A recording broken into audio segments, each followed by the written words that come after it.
कक्षा 12 के विद्यार्थियों के लिए है।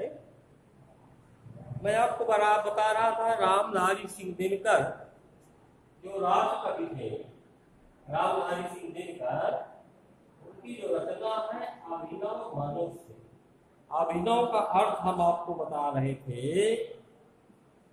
अभिनव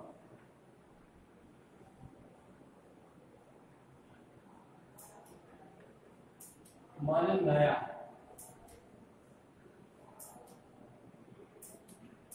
या नवीन, या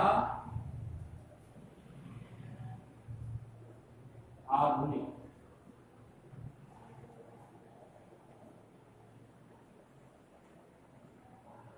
तीन माने हो गए अभिनव।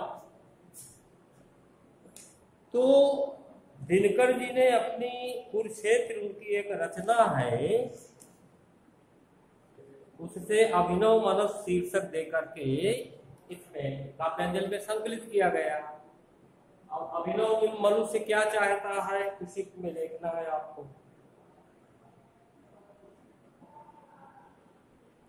आज की दुनिया विचित्र नवीन।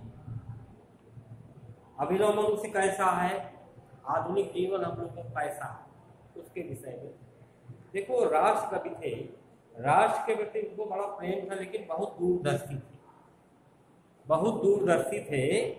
आज की दुनिया विचित्र नवीन, नई दुनिया तो है लेकिन विचित्र है।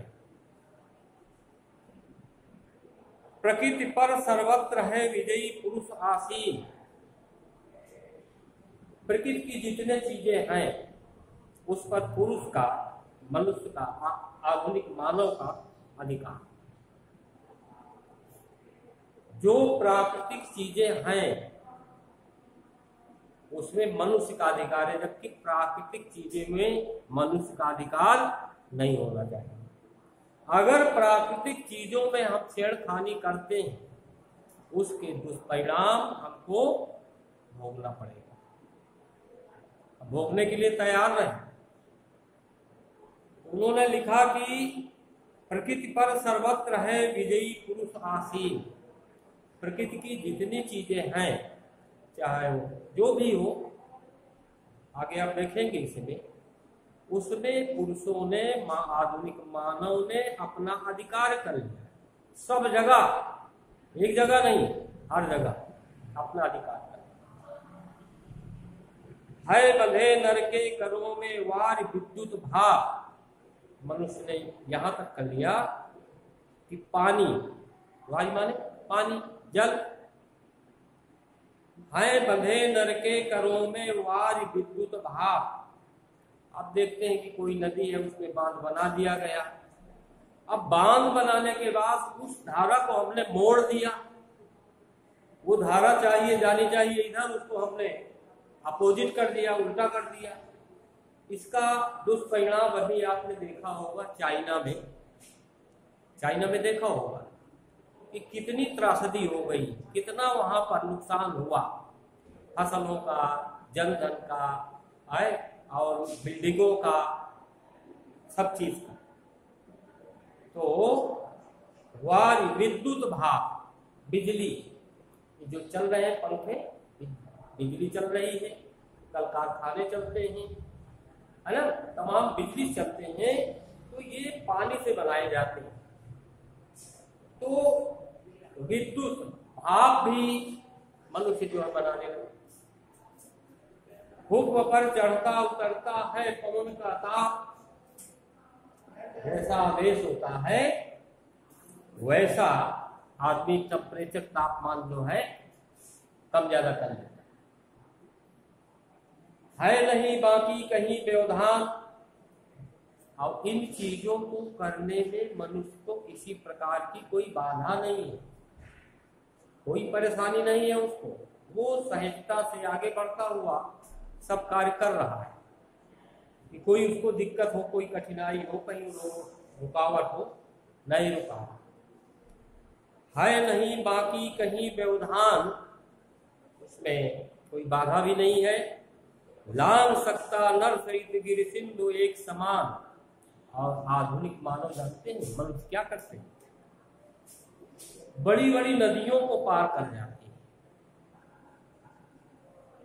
बड़ी बड़ी नदियों को पार कर जाते हैं, बड़े बड़े जो पर्वत हैं उनकी चोटियों पे चढ़ जाते हैं, वहां अपना ध्वज फहराते हैं और सिंधु समुद्र को भी पार कर जाते हैं। अब तो तमाम तकनीक है और नाव के द्वारा, स्टीमर के द्वारा, थोड़ा इंजन से चलने लगा, जहाज के द्वारा, पानी वाली जहाज अलग है, एरोप्लेन अलग है, हवाई जहाज, तो किसी तरह से पार किया जा सकता है। तो अब इतना मनुष्य जो है प्रकृति की चीजों पर अधिकार कर लिया है। अब समुद्र है, समुद्र में अथाह जल होता है, फिर भी उसको उलांघ जाता है, यानी पार कर जाता है। नदियां हैं, वेग से बह रही हैं, उन नदियों की धाराओं को मोड़ दिया जाता है, उन नदियों की धाराओं को मोड़ करके हम बांध बनाते हैं, बांध बन गया, धारा मोड़ दिया, हमने रोक लिया वहां से। तो इतना विज्ञान आज का जो है बढ़ गया है, आधुनिक मानव इतना होशियार हो गया है कि वो जितनी प्रकृति की चीजें हैं, चाहे वो नदी हो, चाहे वो समुद्र हो, चाहे वो आकाश हो, है कोई भी चीज, चाहे वो कोई चीज हो प्रकृति की, जल है, विद्युत है, भाप है, ये सब में अपना अधिकार स्थापित कर लिया, प्राकृतिक चीजों में अपना आधिपत्य स्थापित कर लिया।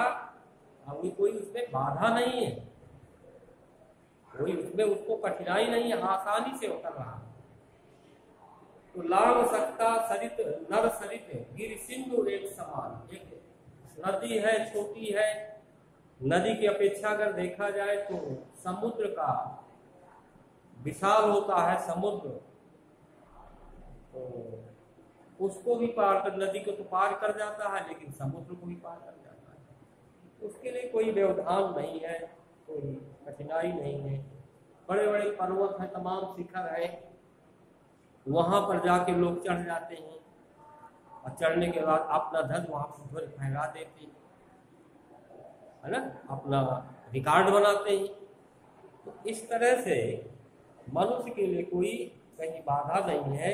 अभिनव मनुष्य इतना होशियार हो गया है, इतनी उसने विज्ञान के क्षेत्र में खोज कर ली है कि कुछ कहने के लिए। तो बच्चों आज यही तक, कल हम अगले छंद में इसी अभिनव मनुष्य के साथ आगे फिर मिलेंगे। तब तक के लिए जय हिंद।